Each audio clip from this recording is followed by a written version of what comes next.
I originally had not planned on making this video, but because there's construction going on outside, and then I realized that construction is a big part of why I am talking about what I'm talking about today.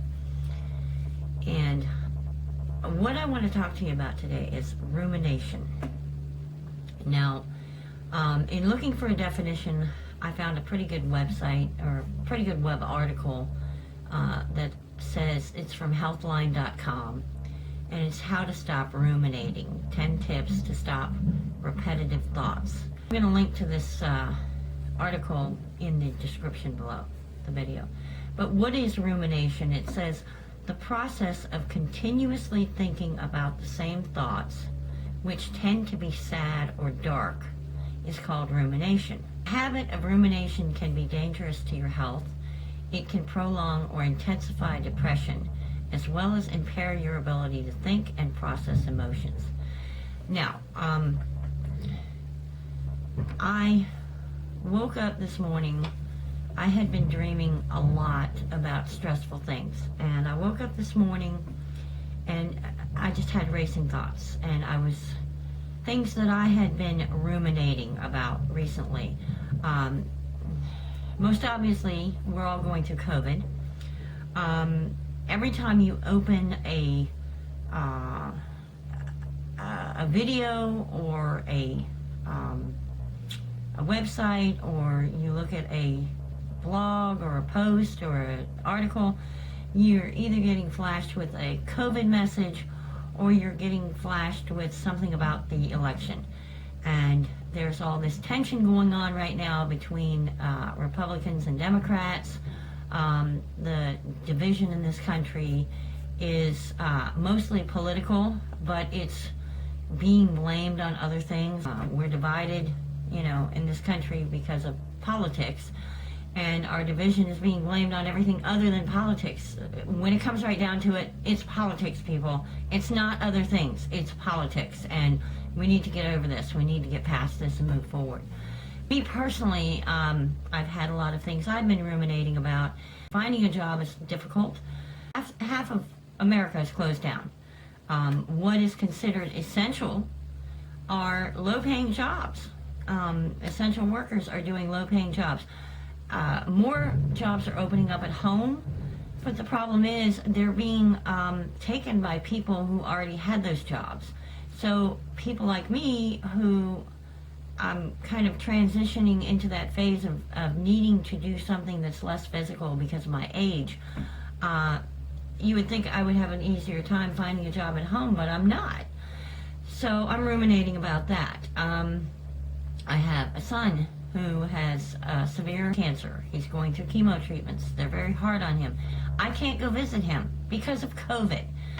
My mother just finished last year a round of chemo for cancer for herself, and now they found a new spot. She's going back into cancer treatments. Hers are going to be outpatient. My son, he's having a lot of trouble because his is so advanced, and he has to be in hospital for his chemo because he has so many side effects. I can't go visit him. So I have a lot of personal stress and a lot of things that I've been ruminating over. What all this got me to realizing is that I've recently joined some support groups for people with cleft lip and palates, and I'm very happy that I have these groups, and I'm very happy that I've joined these groups because I've been through this my entire life, and if I can be helpful to anybody, that's what I want to do. I want to be helpful to new parents. But the one thing I want to stress, if you are a parent and you have just recently been diagnosed and you're still pregnant, and your baby has recently been diagnosed in utero as having clefts, it's good to familiarize yourself with clefts and the different severities of clefts, but don't go too far. Don't spend too much time, because every cleft is different, And you may end up causing yourself more anxiety. And I am going to tell you, there are sites out there, there are doctors out there, and it makes me very angry. And I'm not going to use the word I want to use, but it makes me very angry because there's actually doctors in other countries that are saying that this condition is being caused by a mother's neglect during pregnancy, and that is not, there is no scientific evidence to back that up. So I just want to make that clear. But anyway, you can actually spend too much time researching and looking, and you may end up seeing some things that really bother you and really scare you, and then your baby has a much less severe cleft.